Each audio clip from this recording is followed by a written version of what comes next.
ഓം സദാശിവസമാരംഭാം ശങ്കരാചാര്യമധ്യമാം അസ്മദാചാര്യപര്യന്താം വന്ദേ ഗുരുപരമ്പര.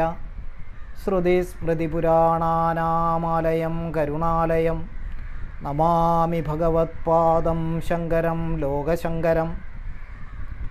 എല്ലാ സജ്ജനങ്ങൾക്കും വിനീത പ്രണാമം. ശ്രീമദ് ഭഗവത്ഗീതയിലെ 5-ാമത്തെ അധ്യായമായ കർമ്മസന്യാസ യോഗം, ആ കർമ്മസന്യാസ യോഗത്തിലെ 22-ാമത്തെ ശ്ലോകത്തെയാണ് നമ്മൾ പറയുന്നത്. അപ്പോൾ ഈ 22-ാമത്തെ ശ്ലോകത്തിൽ ഭഗവാൻ അർജുനന്മാരായ നമ്മൾ ഓരോരുത്തരോടും പറയുന്നു, ഏഹി സംസ്പർശജാ ഭോഗാ ദുഃഖയോനയ ഏവതേ ആദ്യന്തവന്ത കൗന്ദേയ നതേഷു രമതേ ബുധ. ഇപ്പോൾ കഴിഞ്ഞ ശ്ലോകത്തിൽ പറഞ്ഞു, ലൗകിക വിഷയങ്ങളിൽ, ബാഹ്യ ഇന്ദ്രിയ വിഷയങ്ങളിൽ ആസക്തി ഇല്ലാത്തവൻ, അല്ലെങ്കിൽ നമുക്ക് ഭൗതികമായിട്ടുള്ള സുഖം,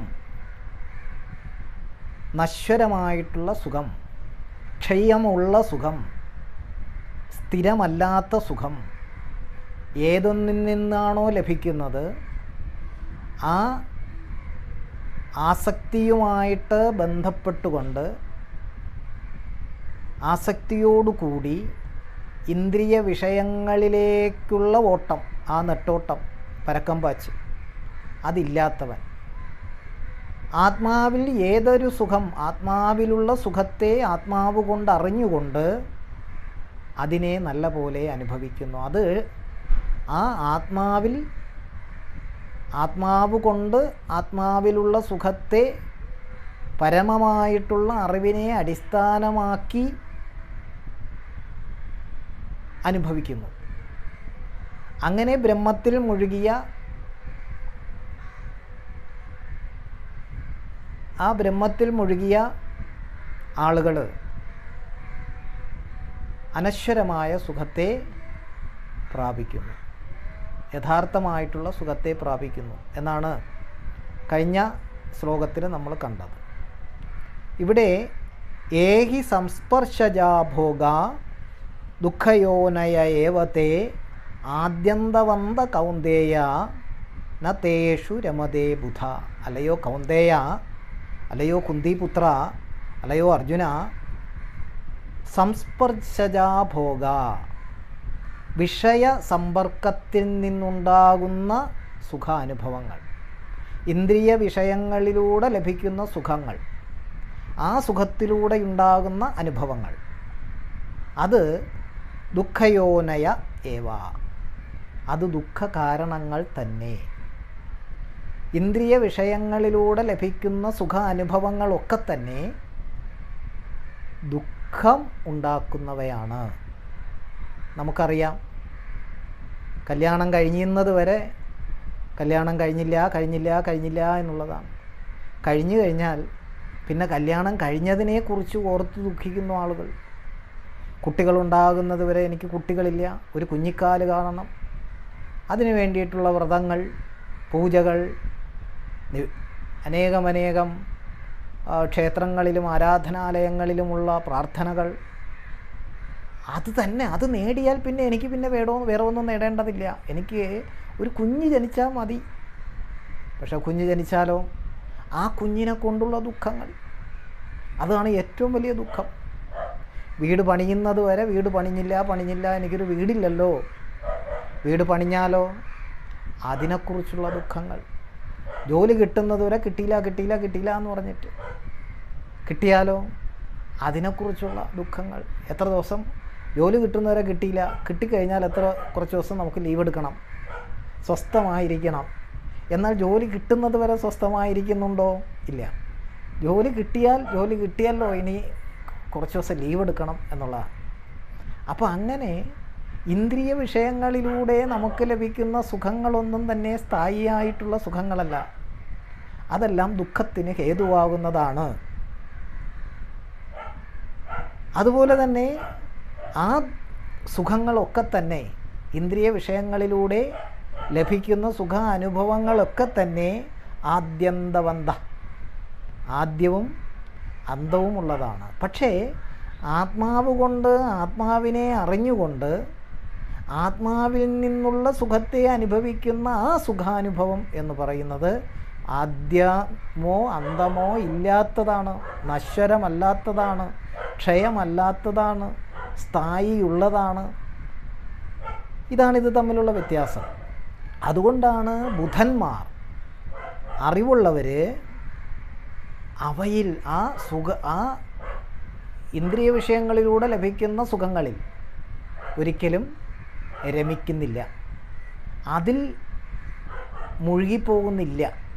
മറിച്ച് ആത്മാവ് കൊണ്ട്, ആത്മാവിനെ അറിഞ്ഞ് ആ ആത്മാവിൽ നിന്നുള്ള സ്ഥായിയായിട്ടുള്ള, സ്ഥിരമായിട്ടുള്ള, അക്ഷയമായിട്ടുള്ള സുഖത്തെ അനുഭവിക്കുന്നു. അവരെ സംബന്ധിച്ചിടത്തോളം അവരുടേതാണ് യഥാർത്ഥത്തിൽ ജീവിതം, അവരാണ് യഥാർത്ഥത്തിൽ ജീവിക്കുന്നത് എന്നുള്ളതാണ്. ഇവിടെ ശ്രീമദ് ഭഗവത്ഗീത വീണ്ടും വീണ്ടും വീണ്ടും വീണ്ടും പല പല പല പല ശ്ലോകങ്ങളിലൂടെ, ഒന്നോ രണ്ടോ ശ്ലോകം ഒരേ കാര്യം പല വിധത്തിൽ അനേകം ശ്ലോകങ്ങളിലൂടെ പറയുന്നു.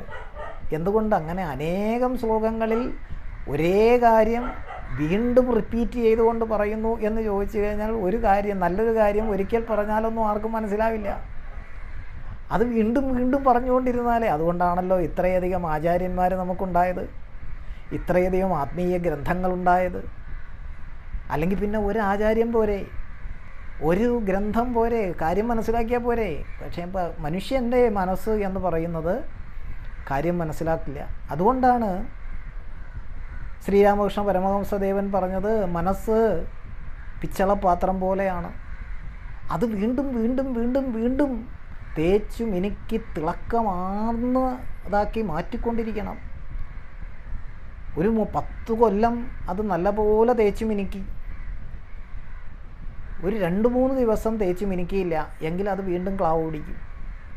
അപ്പോൾ മനുഷ്യൻ്റെ മനസ്സ് എന്ന് പറയുന്നത് വളരെ സങ്കീർണമായിട്ടുള്ള ഒന്നായതുകൊണ്ട് അത് ഒരു നല്ല കാര്യം 1-2 പ്രാവശ്യം, നമ്മൾ സപ്താഹത്തിനൊക്കെ പോകാറുണ്ട്. യഥാർത്ഥത്തിൽ ഒരു സപ്താഹം കേട്ടാൽ പോരെ, കാര്യം പിടികിട്ടില്ലേ? പക്ഷേ ഒരു ക്ഷേത്രത്തിൽ എല്ലാ വർഷവും സപ്താഹം നടത്തുന്നു. കാരണം എന്താ? ആ ക്ഷേത്രവുമായി ബന്ധപ്പെട്ട് നിൽക്കുന്ന സമൂഹത്തിലെ ആളുകൾ അത് നിരന്തരം കേൾക്കേണ്ടതുണ്ട്, അത് കേട്ടതിനെ വീണ്ടും വീണ്ടും വിചാരം ചെയ്യേണ്ടതുണ്ട് എന്നുള്ളത് കൊണ്ടാണ്. അല്ലെങ്കിൽ പിന്നെ ഒരു തവണ ഒരു സപ്താഹം നടത്തിയാൽ പോരെ? മനുഷ്യജീവിതം എന്താണെന്ന് മനസ്സിലാവില്ലേ? ജീവിതത്തിൻ്റെ നശ്വരത മനസ്സിലാവില്ലേ? പക്ഷേ അത് മനസ്സിലാക്കുവാൻ സാധിക്കുന്നില്ല. ഒരു സപ്താഹമല്ല 100 സപ്താഹത്തിൽ ചെന്നിരുന്നാലും നമുക്ക് നിസാരമായിട്ടുള്ള ഒരു ചെറിയൊരു കാര്യമാണ്. ജീവിതം സ്ഥായിയല്ല, ജീവിതം നശ്വരമാണ്. ഈ കാണുന്നതെല്ലാം നേടിയെടുക്കുന്നതും തട്ടിപ്പറിച്ചും കെട്ടിപ്പടുത്തുമൊക്കെ ഉണ്ടാക്കുന്നതെല്ലാം നശ്വരമാണ്. അത് സ്ഥായിയായി നിലനിൽക്കുന്നതല്ല. ഈ ശരീരം സ്ഥായിയായിട്ടുള്ള ഒന്നല്ല. അതുകൊണ്ട് സ്ഥായിയായിട്ടുള്ള ആ പരമമായ അറിവിനെ അറിഞ്ഞുകൊണ്ട് ആത്മാവിലേക്ക് മടങ്ങി ആ ആത്മാവിനെ നല്ലപോലെ മനസ്സിലാക്കി ആ ആത്മാവിൽ നിന്നുള്ള സുഖത്തെ അനുഭവിക്കുന്ന സുഖം മാത്രമാണ് സ്ഥായിയായിട്ടുള്ളത്. അതാണ് ബ്രഹ്മം. അതിനെ അറിയുമ്പോഴാണ് ഒരാൾ ബ്രഹ്മജ്ഞാനിയായി മാറുന്നത്. അതിനെ അറിഞ്ഞ ഒരാളെയാണ് നാം ബ്രാഹ്മണൻ എന്ന് പറയുന്നത്. പക്ഷേ ഇവിടെ വീണ്ടും വീണ്ടും ശ്രീമദ് ഭഗവത്ഗീതയിൽ ഒരേ കാര്യം പല വിധത്തിൽ, പല തരത്തിൽ, പല പ്രകാരേണ നമ്മളോട് ശ്രീമദ് ഭഗവത്ഗീത പറയുന്നു. എന്താണ്? ഈ ഇന്ദ്രിയ വിഷയങ്ങളിലൂടെ ലഭിക്കുന്ന ദുഃഖങ്ങളെല്ലാം ദുഃഖമയമാണ് എന്ന്. നമസ്തേ.